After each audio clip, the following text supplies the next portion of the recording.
Welcome, welcome. I'm gonna let everybody join. Um, but wanted to just say hi to everyone. My name is Erin Byers Murray. I'm the editor-in-chief of the local Palate. We're so happy to have you joining us. This is our very first virtual behind the scene or behind the recipes, which is being brought to you by the local Palate Cookbook Club. This is the first of what I hope is going to be a lot of conversations that we have with cookbook authors and a little bit of a chance to kind of get behind the scenes and see how the sauce is made, as they say. And I'm here. I mean, I just love cookbooks. I love them as tools in the kitchen, but also as the storytelling devices. They're beautiful.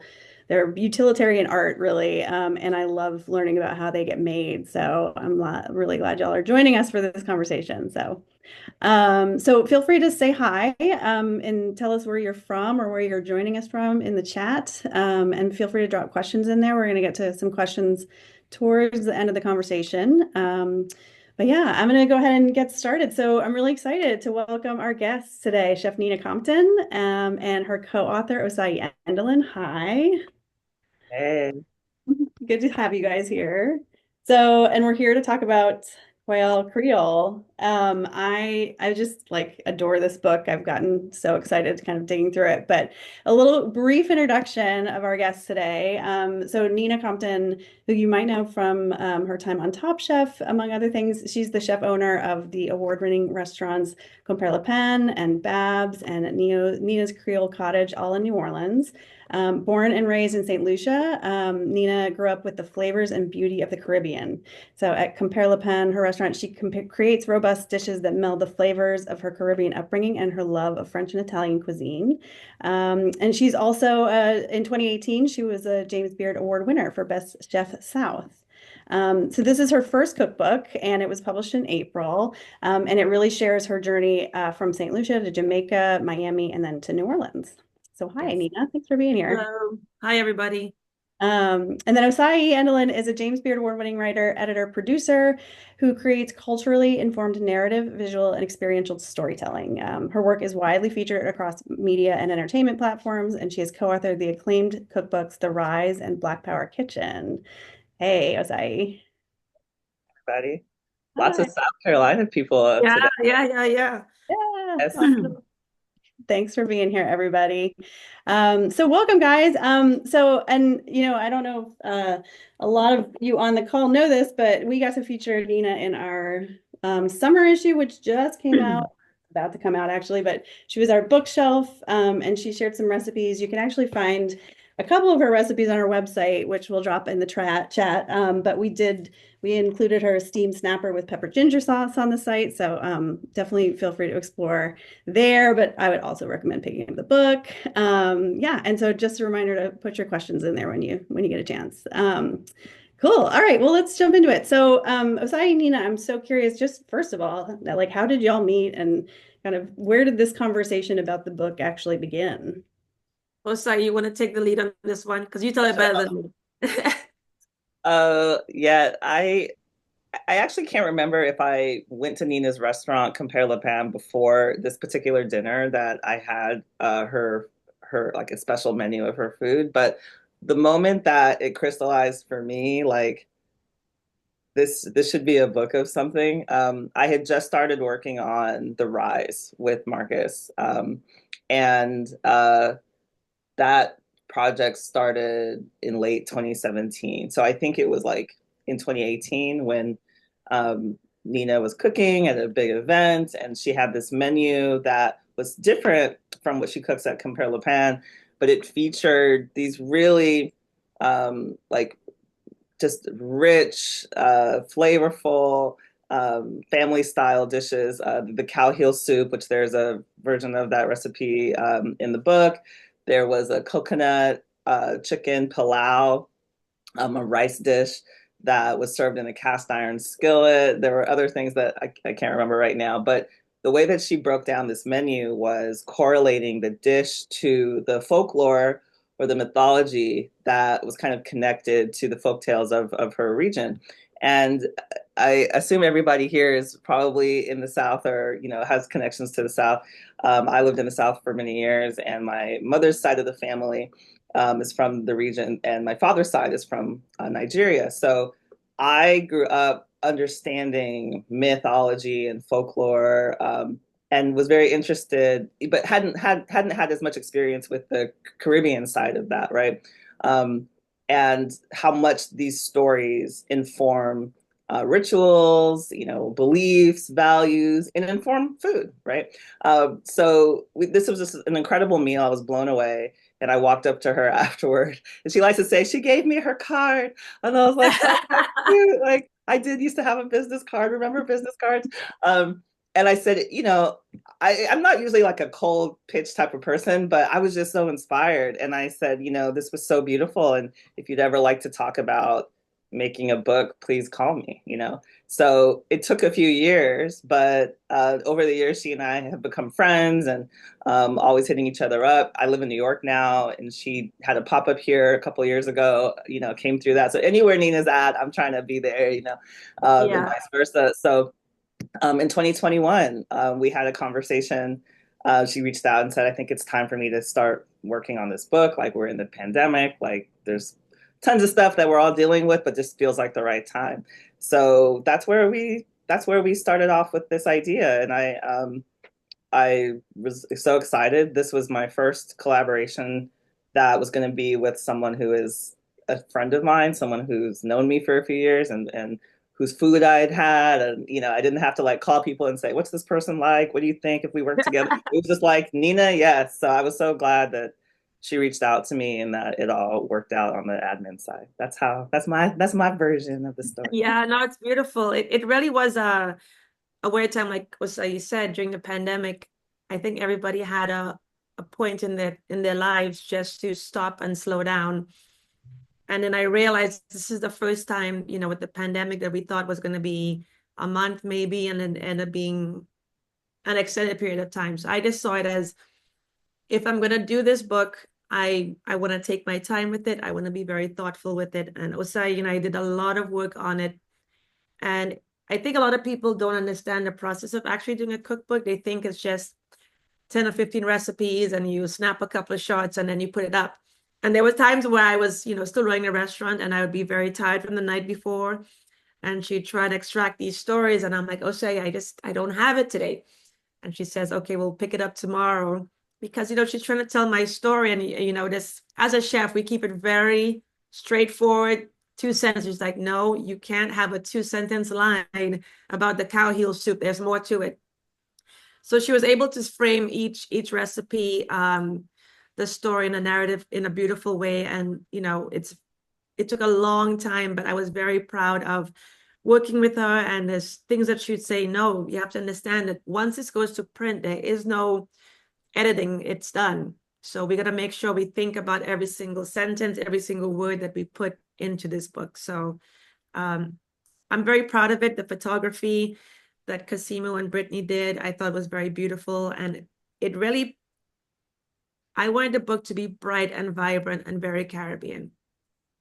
And I think that we achieved that, because every time I look at this book and the cover is very striking, and then you flip the pages, but everything jumps out at you. And that's what I really wanted people to be excited about, the food and the photography, and want to go to the Caribbean or come to New Orleans and experience Creole food. Yeah, I do want to talk about some of the art elements in a minute. Nina, had you talked or thought about a cookbook before? I mean, had it ever sort of jogged for you? It did. I had, after I filmed Top Chef, that was a very controversial ending of the show, and people were very emotional and upset, and, getting messages on my Facebook or whatever it was. And a lot of people were coming to me either to open a restaurant or to do a cookbook. And I started one. We only did the proposal, and my agent at the time, we submitted the proposal, and she said, it just feels flat. This is not your food. It doesn't jump out at me. It's just very boring. It's very generic and plain. And that's not the kind of person you are. That's not your kind of food. So at that time, I had just signed on to open Compère Lapin. I was leaving Miami to move to New Orleans to open this restaurant. And I just said, you know what, this is just really not the time to work on this book and open a restaurant and move to a different, city. There were just too many moving parts. And I wanted to, again, be very thoughtful about this book because there isn't any book like this. And I wanted to make sure that I had everything together. And I think it worked out in the end because I was telling Osayi that I didn't really have a story at that moment when I was in Miami. I was just coming off Top Chef. I didn't have the final chapter ready. And I didn't have that chapter until I moved to New Orleans and understanding life and the similarities after many years of living here. So I think it worked out in the end where it starts and finishes in the most beautiful way. Yeah, there's definitely a well, no, not an end necessarily, but an arc to the story for sure.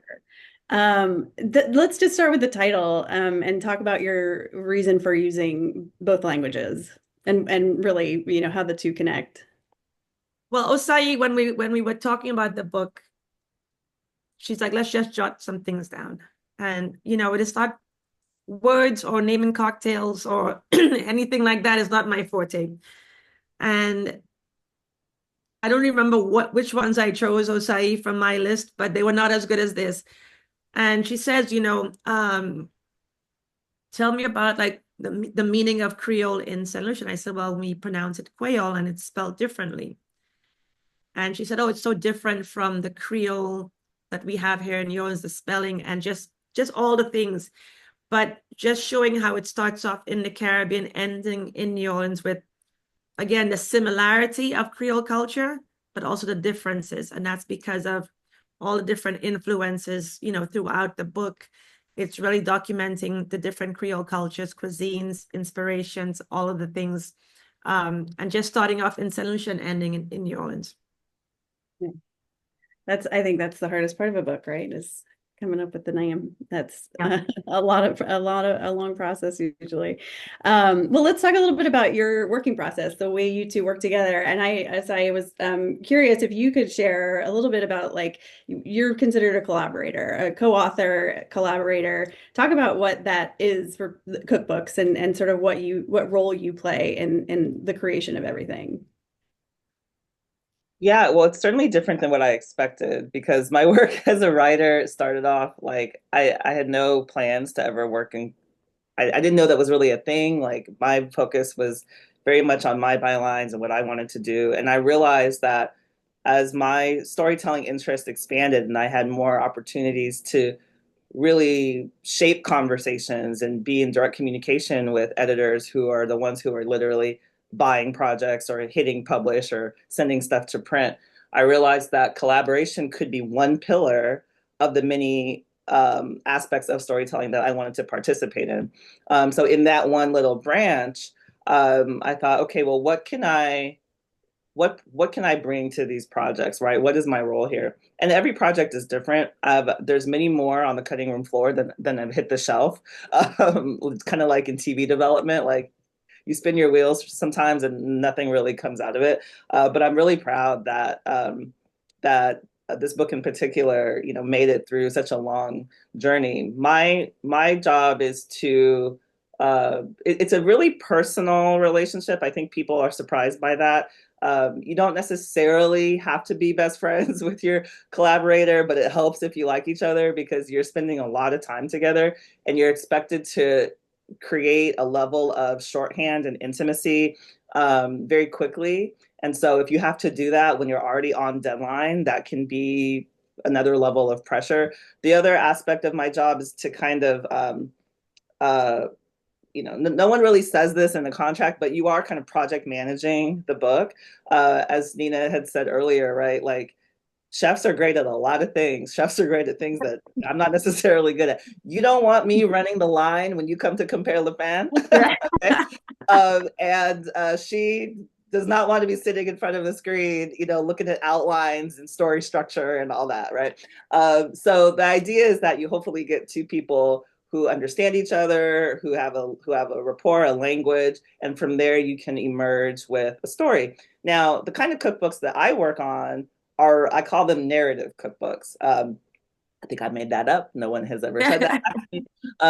But if you are somebody who has a lot of cookbooks, like my whole shelf over here is full of cookbooks, most of them are, you know, very straight to the point. Like, here's the recipe, here's a little technical detail. Maybe there's a shopping list in the back. Maybe there's a little introduction, but you're just getting recipe after recipe. And this is historically the way cookbooks have been written. I feel strongly, and I felt even before I really had firm gripping in this world, that you needed more than that, especially if you were going to be talking about cultures that have not been adequately represented in Western publishing. You can't just throw it out there. You need to give context, especially because a lot of these recipes have been riffed on historically by cultures who were not the owners of these recipes and food and stories. And so you've had many generations, hundreds of years of misinformation, of people with very specific palates and biases owning the stories of these people who have been silenced, who, you know, at one point it was literally illegal and at risk of life and limb to even read or write. So you have to deal with that inequity in very clear, tangible and intangible ways. And one of the ways that I address that as a storyteller is to say, you need to put this recipe in context. You need to put these ingredients in context. You need to understand why these little comments that, you know, editors will make are not always accurate. I remember I did a piece about Gregory Gourdet, who's from Haiti, his family's from Haiti, and coconut was featured a lot in the recipe. And the edit said, oh, this is a dairy substitute. And I said, we're not going to say that. I said, you perceive it to be a dairy substitute in the United States because we're obsessed with big dairy. In the Caribbean, coconut is a savory ingredient. It is not a desiccated, dried sweetener that shows up on top of cakes from time to time. This is a staple of this culture, right? So you have to be careful about how you frame things because you can sometimes come in with a very colonial mentality, even when you don't mean that. So my role is to really kind of project manage the book, and from the editorial perspective, I'm the one responsible for getting all the words on the page and delivering that to the editor. And I'm also responsible for helping the chef or the chef talent think through what type of story we want to tell, get that information from them, and to make sure that it reflects back what they want. But also I'm kind of pushing. I push Nina a little bit. Yeah, she Like, did. you know, like I'm trying to make sure that we are, I like to push things as far as we can, because when we start on a project, I know that the book's not going to come out for a few years. So I want to be ahead of the conversation when the book is in your hands, right? So you can imagine in 2021, the types of conversations that were happening culturally and some of the things that we were navigating, you know, together in that period. You know, so it comes up a lot, and we'll talk about that through the chapters. But yeah, so my job, you know, we would meet once or twice a week for a few hours virtually, and then I would still have work to do, right? I'm reading, I'm traveling, I'm tasting stuff, I'm doing research, I'm writing things, and then I'm kind of mirroring it back to her and letting her say, like, yeah, this is correct, or this is not quite correct, or we need to change this detail. And then sometimes, because this is such a personal story, she would have to go back and ask family members, like, is this what we did? And how did we do that? You know, so that's what the process is like for me. I'll just make one quick comment about your you mentioned this sort of the words that you're using, right? There's a moment in the book where Nina says, you know, she was framing things as though she was elevating, right? Elevating Caribbean food. And I remember this line. and in the book she says, Osayi taught me not to use that word. Can you talk about that, Nina, and like how your perception changed? I remember that vividly because we were talking about, I think it was Norman Van Aken, and I was saying, this is the first time I've seen the humble ingredients I grew up with elevated. And she said, stop right there. She's like, your food is elevated. Caribbean food is elevated. And I had never had somebody check me like that, where I was just like, oh, I have to think about that. She's right. Because we have, you know, like she said, we've been conditioned to think things because that's just been a narrative that we've been told over and over and over again. And one of the things that I'm finding now is that you have a lot of chefs from all over the world that are cooking their food, and they're very confident in it and they're very proud. So you look at somebody like Eric Achapong, who came with this beautiful book about Guyana food. You have Gregory Gourdet. You have so many of these chefs that grew up with this food that they're sharing with the world. And we're at a very lucky time, culinary wise, to have this influx of all these books from all over the world that people are embracing, where 20 years ago it was French cooking or Italian cooking or baking book, and that was pretty much it. But now you have everything. So to have all of these books, have a place and in the forefront, it's an amazing time, and it's because of people like Osayi, who has been championing for our cuisines and standing, making sure we tell the editor, this is the story that we want. These are the pictures we want. And, for some people, they're like, oh, well, it's not going to sell or it's not going to be packaged properly. And we stood to our guns where we said, no, we believe in this. And you're seeing a lot of those changes in these culinary cookbooks that are coming out now, that there's definitely a place for us. And there's so many more books coming, and there's more books I know that are being written as we speak that are really going to make cooking, just so, so beautiful. Yeah, well, the stories, I think that part, that's why I read books now. That's why I read cookbooks. I mean, I'm sure many people on the call do, and that's my reading material. It's, and I will go to the recipes, but I usually will sit and read. And I love that publishers are now embracing that and giving space, right? And allowing for those stories to be told and making a market for these. I think, to your point, however many years ago, books were going a certain direction, but now there's a market and they're proving it, and books like yours are only going to make it bigger. So Osayi, you got to travel a little bit. Did you all travel together? Did you get to the Caribbean together, or how did that work? No, we went separately, and she was working on a piece and she said, oh, I'm going to go to St. Lucia. And I said, oh my God, I wish I could come. But she got to hang out with my mom and meet a lot of like family friends that really were amazing tour guides. And she'd send me pictures. She's like, oh, we're at fondue with your mom and we're eating the Kong Su sky. And I'm like, oh, I'm so jealous. But it was, I'm glad she got to experience that, because telling somebody about the way I grew up and understanding those things, it's not the same as actually going there and experiencing that with the people that I, call my family and my friends. It's a nice work perk, Osayi, huh? Yeah, I mean, obviously I've been to New Orleans a ton. It's like my favorite city. And so I had that understanding. I've been to Miami and all the places that we talk about in that section, so I had that understanding. But I had not been to St. Lucia, and I was working on a cover piece for a cover story for Travel and Leisure magazine. And I had the opportunity to stay at like a very fancy resort, and a couple of them actually, so fancy they didn't have a wall on one side. Yeah.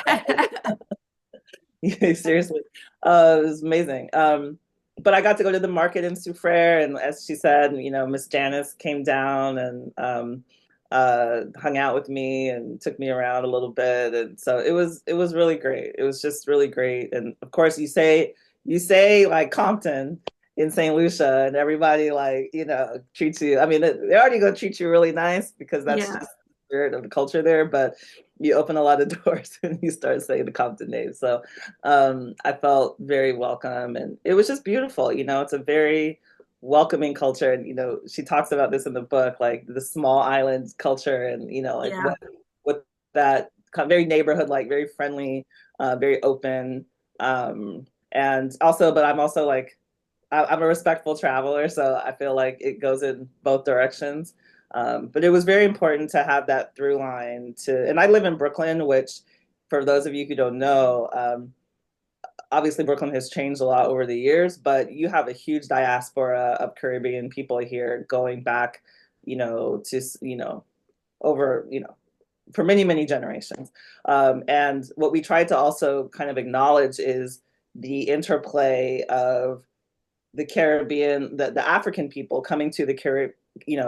They were coming to all the Americas, but the mixing has been happening for a long time through the port in New Orleans and through the other ports in the South that were happening, and then of course the domestic trade of enslaved peoples. So you've had, this huge like north-south movement going on for centuries. And that's one of the things that, we talked when we get to the New Orleans chapter, and she realizes like, oh my God, like I'm in a town that looks just like, Georgetown in Barbados, or it looks just like it could be, some of these villages and throughout other areas of the region of the Caribbean. So we want to acknowledge that, and kind of, as our friend, she mentioned Chef Paul Carmichael in another talk that we did. And, he's from Barbados and he lives back here in New York now, but he says like the Caribbean's like its own continent, right? And it has this interplay and it has this diversity in a way that people, I think, are coming to realize newly. And there's an ownership of that that's happening in a new way too. Like, hey, here's how we do it in Martinique. Here's how we do it over here in Dominica. We do it over here very differently in the Bahamas, and there's reasons for all of that. Yeah, I love that you can call it its own continent. I feel like that's it shapes really what's happening there. Well, two things. One, you said the Compton name is well known down there, and Nina, I don't know if you want to talk about that, why that is, but I loved learning that history of you. I also love learning that you wanted to go to school for agriculture. I did, yeah. Well, it was my upbringing was, I considered normal, where a lot of people said it's not normal.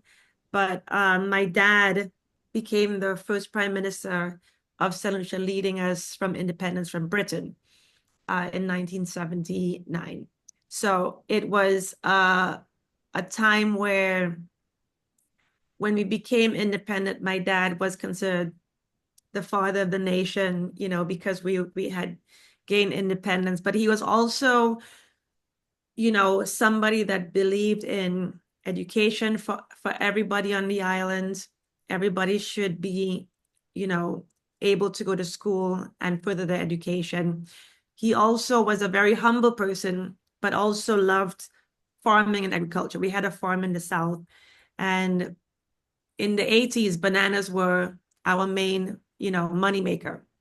And that was a big thing. So he always protected farming and agriculture. So for me, at 16, it just felt normal to want to go into agriculture.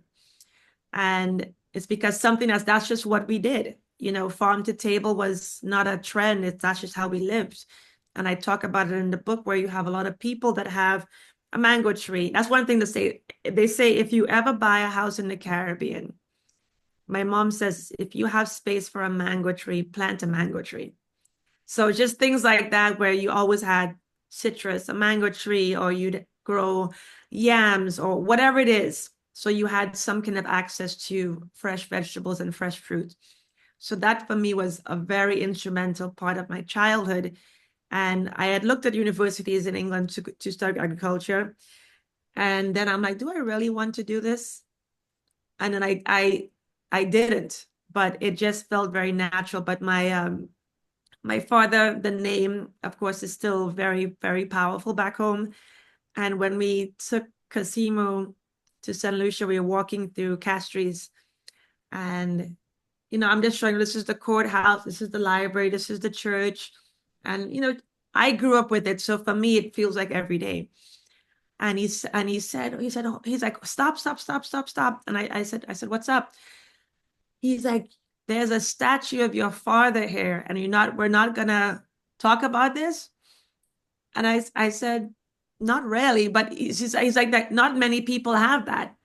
But for me, we always saw my dad as dad, never as, oh, he's a prime minister. And we never announced it as, don't you know who my father is? It was just, we wanted to like protect, ourselves and just try and fit in as much as possible. So saying you're a Compton, we were kind of shy about that. So it's kind of like the opposite of what most people would do. Well, and I also love how the island had a watch party for you on top. Oh yeah. Well, it's funny because my mom, of course, it's recorded beforehand. And I told her, I said, Mom, I didn't win. And she's like, oh, they're gonna be so disappointed. And they had basically all of town like closed off with big screens. Everybody had t-shirts and flags and everything. And they had this beautiful like closed off area for my family to watch. And she's just sitting there knowing that people are going to be upset. But it's people are still upset back home, and it's just something that it was beautiful to see the sense of pride. And that's one of the things that I have to say, doing Top Chef, it made me the most creative I've ever been in my career. And that was the first time after cooking professionally for so long that I had a moment where I'm like, wow, I can just cook my food. And it just happened to be on national television. And I had never had it because, working for Scott Cohen, working for Danielle, working for Norman, working for Wolfgang Berg, all of these people, I was cooking and executing their recipes and their food. So to be in this competition and say, hey, I can make curry turtle and nobody's gonna say anything. And that's where I started to like really feel a sense of pride, because you have people like Padma and Gail Simmons and Tom Colicchio trying your food and like blown away eating curry or eating, goat or whatever it is.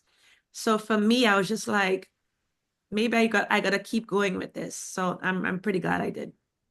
Well, and that's a good segue because the book, for those who don't have a copy yet, is organized by location, right? So, and you go to Jamaica, you work there, then you go to Miami, and the recipes, showcase the culture of those places, but they also sort of, you're sharing your interpretation of all of those kind of what might be historically or classically Miami food, or Jamaican food. And like, I love that you get into, I don't know if I'm pronouncing it, ackee, Yeah.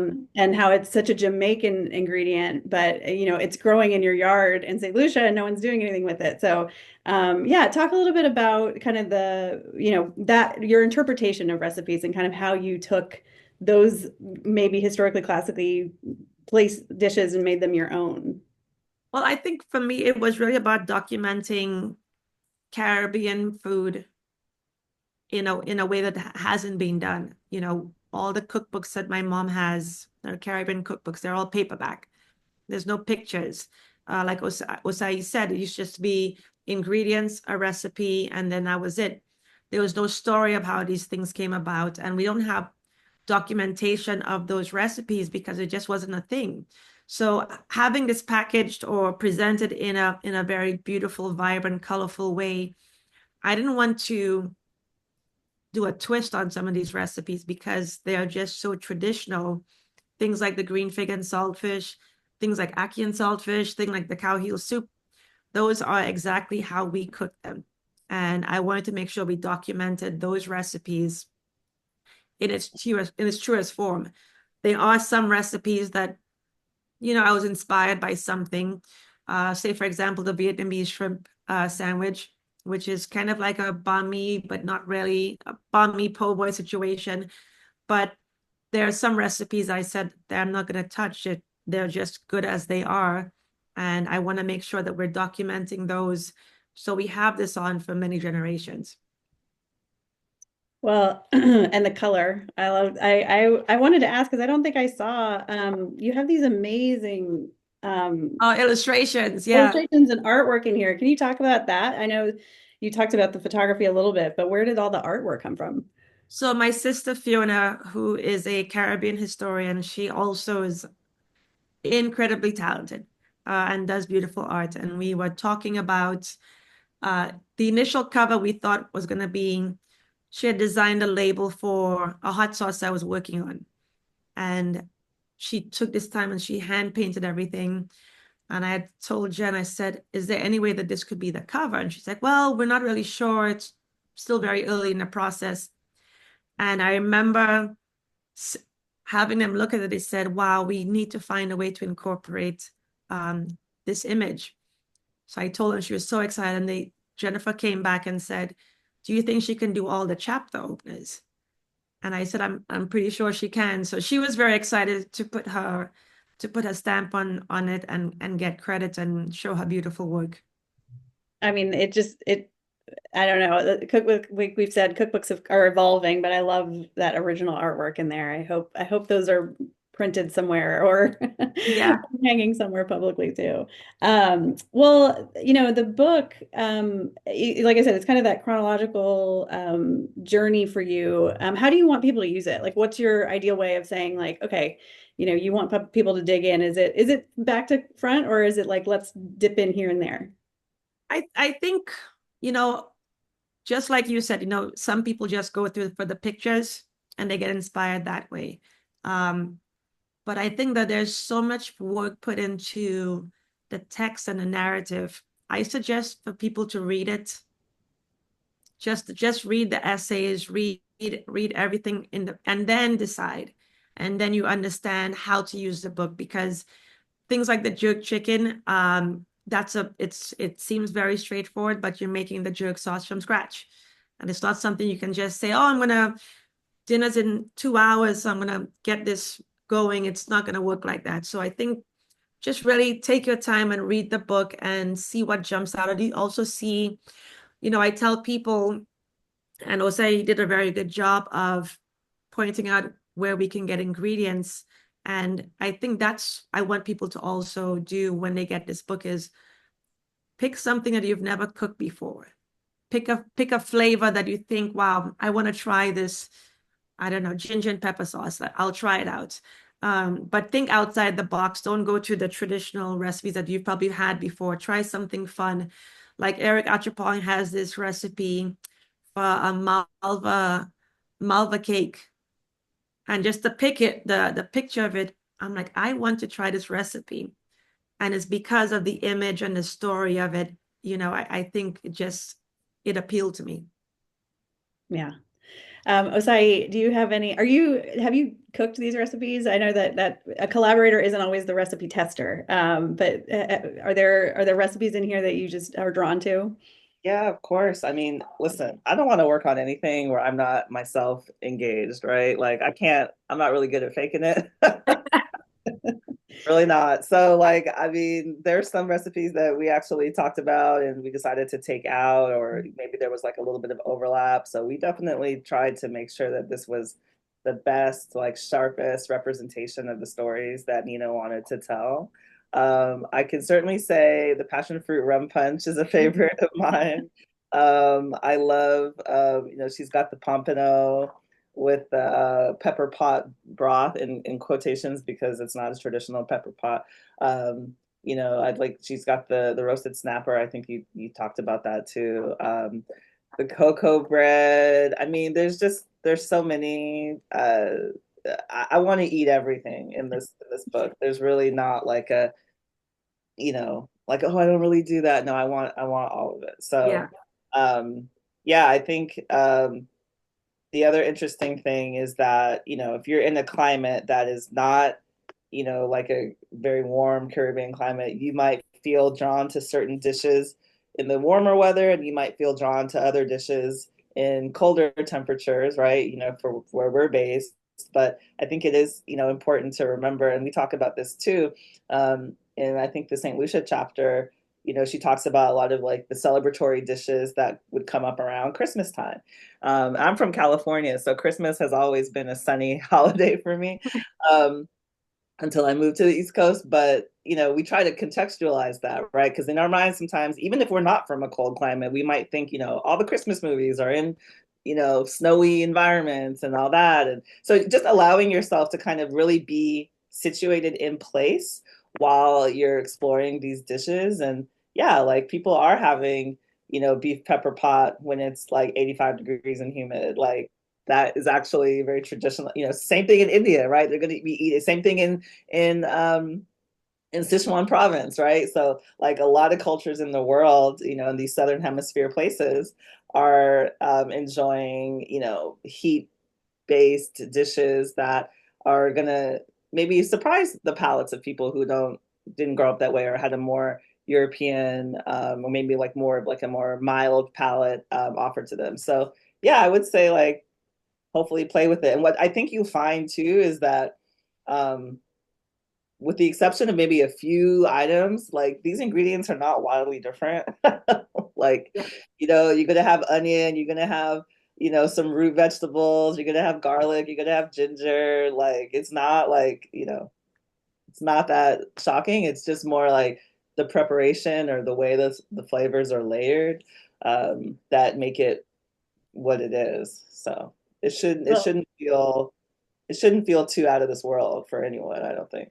yeah. Well, and I mean the recipes are transportive, like you're talking about taking you to a place, but I also, I mean, personally, it's like a little bit of like a adventure. If the ingredient is not in a place that you typically shop, it's like go find it, go out into the world, support a small market, independent market and go look for it. I think that's part of the adventure of books like this too. It's get yourself out of that comfort zone, both as a cook and as a reader. So I mean, there's a farmer's market up in Carroll Gardens that I sometimes go to on Sundays, and I walked through one day, and there was like callaloo there, right? And it was called callaloo, it wasn't called like Yeah. amaranth or something like that. I'm not going to necessarily see that at the big box retailer that's close to me, but I thought that was really cool, right? Because you think this stuff is hard to find, and then you just like are strolling around, and it's right there. Or sometimes it's at the store that you always shop at, but because it's not part of your typical repertoire, you just miss it until you go down a different aisle or you look down a different shelf,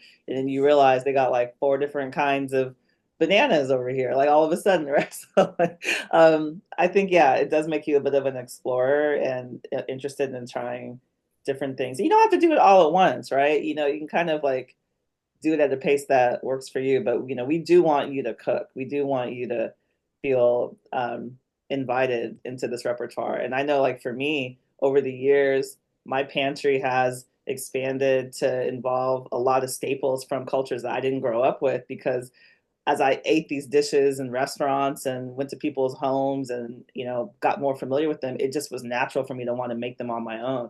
So you're going to find chili crunch, you're going to find fish sauce, you're going to find, the all the chilies that, are in certain spices from India. I have like 6 different types of curry blends, right? Like all these things that like I don't go without, right? They are always highly stocked. I got cardamom, I got all these things. So you start to realize that, then you start putting stuff in other things that maybe are not traditional in those cultures, but they become unique to you. And I know Nina has spoken about that too. Like, start with where she started, but play with it and incorporate your traditions into these dishes as well. yeah. Well, and I also have to just give a shout out because you talk about holidays and the celebratory foods.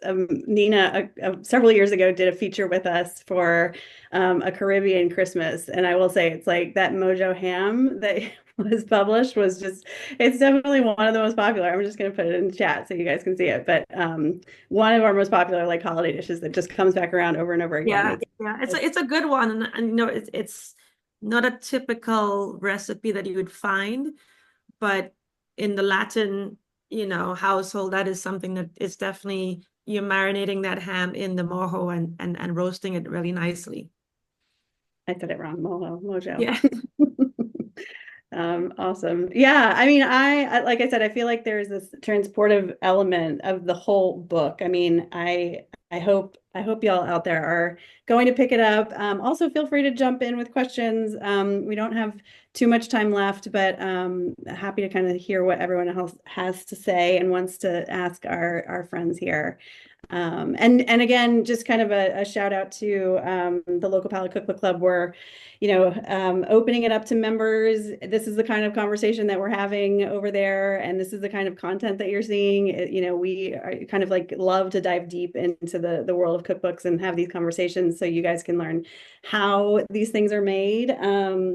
But yeah, I think, I was kind of going through and trying to figure out what my first one would be. I actually have the pickled green mango picked out. I just can taste it in my mouth and I want to find green mango. I want to like go out and get it because I feel like that's like a flavor that it like pops from the page. And the minute I saw all the ingredients, I was like, oh my God, everything about this looks like that it's going to hit the sweet and the sour and, got maybe a little funk in there. So yeah.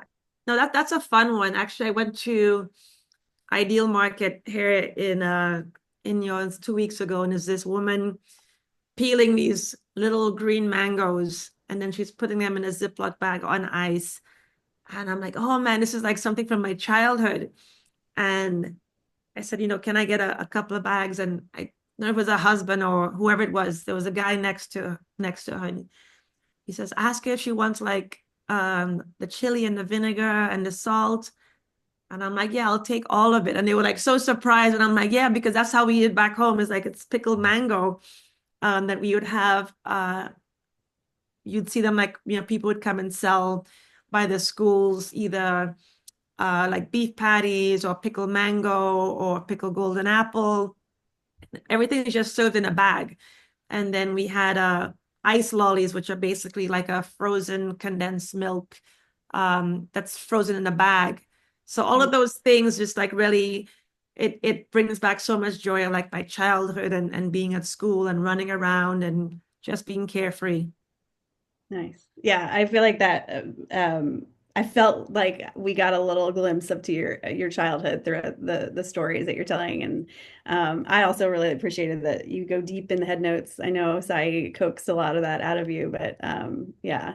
Emily was asking what other new cookbooks that you both are like really excited about. You mentioned Eric Ajapon's book, or what are you kind of cooking from right now? Ooh, I that's good. Go ahead, Osai. I'll chime in. Yeah, I just came from an event last night for Hala Hassan. She has a new book that just her pub day was yesterday. It's called Setting a Place for Us, and she, reads her story as somebody who was had to leave her home country of Somalia and came to the United States by way of a refugee camp and came alone. Her mother sent her to be with a friend of the family. Um, it's a beautiful story of her going to regions that have been impacted by unrest and looking at the food stories that come out of places that have been just emerged in conflict, right? As I said, we were chatting about this before our call with you all that food is the story of people, right? And that's why I advocate so much to have more space in these books to talk about the people because it's the movement of peoples that give us the combination of ingredients and techniques and practices and it's the circumstances that they're under that impact how recipes are cultivated or how they change over time. This is always only how it's been.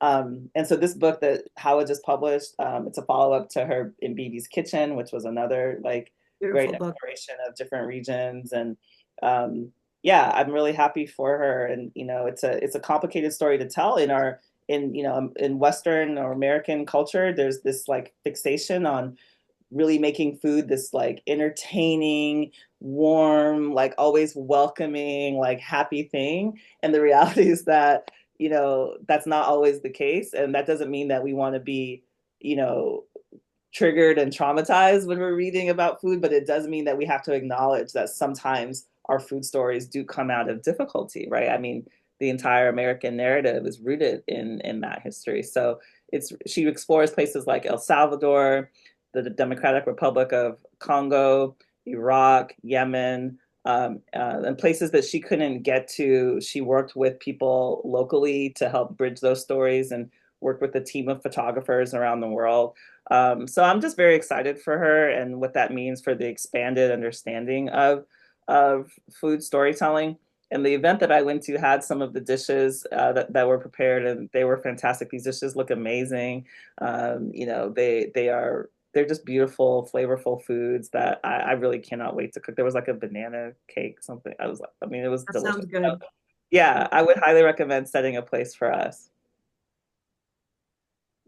Yeah, I think Nina. also, I think Gregory Gordet's book, Everyone's Table, is a beautiful book, focusing a lot on, just healthy cooking and eating and all of those things. Also, Belly Full is a very good book by Leslie Ensign, just talking about Caribbean food and all those things. Again, brightly colored and makes you want to just eat every page. I mean, there's just so many coming out, you can't even keep up. But I think just really having fun with it and cooking is about sharing a moment with people. And I hope that when people get this book, that they want to share with many more people. Well, Tate was asking about a recipe, the most fun to develop and eat. Do you have any The most in your fun to the I think it's probably the hardest recipe in the book, or not hardest, but it's the most timely recipe I would say is the curried goat. And that's because curry is a very dear thing to my heart. And also I think that it's something that is so Caribbean. And when we put it on the menu at Compare, my husband said, "Oh, it's not gonna sell." And I'm like, goat is the number one consumed meat in the world. And that became very present at Compare because it's the number one selling dish on the menu. But it's such a process, but it's so worth it. And when we're ever cooking the goat, which we cook twice or three times a week, people come into the restaurant when the restaurant is closed, and they're like, "What are you guys cooking? What does that smell?" Because all those spices are just simmering in the stock for hours and hours. So it's this beautiful bouquet of cardamom, star anise, cinnamon, coriander. So it's like this long simmered thing, and it's just the reward is worth it. And whenever we have goat, that's when I eat no breakfast because I'm just eating all day long, just picking at that goat. Was that a recipe that took some manipulating to get it home cook friendly? Not really. I think because at Compare, we cook so much. So we cook like 200 pounds at a time. Mhm. So to scale that down, it took a little bit of work, but I think we nailed it, where the flavors are really good and it's just a minimized recipe of the original. Okay. Yeah, that's always, I mean, being in the space of media, that works with chefs on recipes all the time, we're always kind of, going back and forth a little bit on, okay, I know it works in your kitchen. Yeah. I know it works for that Oh, space. I was like yelling at Nina. I was like, stop cooking in the fucking restaurant for these. Yeah. Because I was like, like that's because that's going to put you in chef mode. You've got all these materials, you've got all Yeah. these gadgets, like things that you've never seen before in a residential kitchen. They've got like 5 of them in a commercial kitchen. I was like, no, like we got to have, We gotta think of the home cook. yeah, you Yeah, got she'd to be like, cook. You got to she's like, like think there's like 2 pots and 2 skillets, and they have like no space, and yeah, like maybe there's a Dutch oven. Like you really got to like. So Yeah. those are things that we're talking about too when yeah, people will be like, transfer this to this and transfer that to that. It's like I look at that recipe and I'm like, okay, there's like 6 vessels here. Like we got to reduce this. So yeah, even thinking yeah, about things like that, we try to remember y'all. If you got little kids and pets running around you, all the stuff all those distractions that happen when you're trying to make a meal, and we try to consider that to help simplify your process. yeah. Yeah, I really like this is going to sound maybe a little basic, but it's not. There's a recipe in the Miami chapter called cilantro rice Oh yeah. that I really love because I don't know about you, but I always have herbs lying around, and sometimes they get past the point where I want to eat them like fresh. And so there's that dish is, it's just a rice dish, right? But it's got all these aromatics, and she does this technique where you cook some of them in the dish, but then you puree some of them with other warming, like you got some ginger, some onion, and then you pour that in at the end, and it's like this green rice, which is so fun. Get your children to eat their green. Yeah. And yeah, I mean, you can kind of make any set of dishes even if you're not cooking other things from the book or from this region. You can kind of put a little Caribbean side dish on there. I love just to have like a container of that in the fridge. Hmm. Well, and I am always looking for what to do with the herbs that are about to go, that like I can't give them up, but like I can't let them, Yeah, well, that's what we do. We use that a lot in the restaurants where, we save the cilantro stems and we puree them with ginger, lemongrass, onions, maybe a little bit of Scotch bonnet or habanero, and then we marinate our fish collars with that. Ooh, So oh when nice. you flour and fry them, it's like this just layers of flavor in each way. So that's another thing that also growing up in the Caribbean, we don't waste a single thing. And I talk about it in the book where between my grandmother and my mom, and it's not really hoarding, but we don't waste foil, we don't throw away a Ziploc bag. Um, you know, we use everything until it's really, really done. Yeah. Well, and that's how we should all be cooking, right? These precious ingredients. Yeah. Well, we'll kind of wrap it up here. I just want to say thank you guys so much well, really quickly, are there other events that our audience can kind of find you at? Or I know you said you're going to Chicago this weekend. Like, what else is on the tour? Oh, and you're headed to the Caribbean this summer, right? Yeah. So I think we're kind of like trending down with doing the Chicago event this week, and I'm doing Alex's Lemonade. It's not really with the book, but I think what we're gonna plan on doing is more pick up more stops in the fall. Great. Yeah. Nothing confirmed yet, but I think that's the plan, is to hit, because a lot of people in California are like, when are you coming to California? When are you?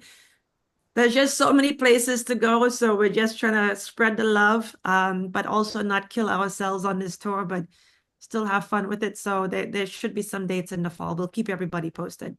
Good. And we'll be watching your Instagram for how it goes when you go home to share this book with everybody at home. I bet that's going to be a big moment. Oh yeah. Oh yeah.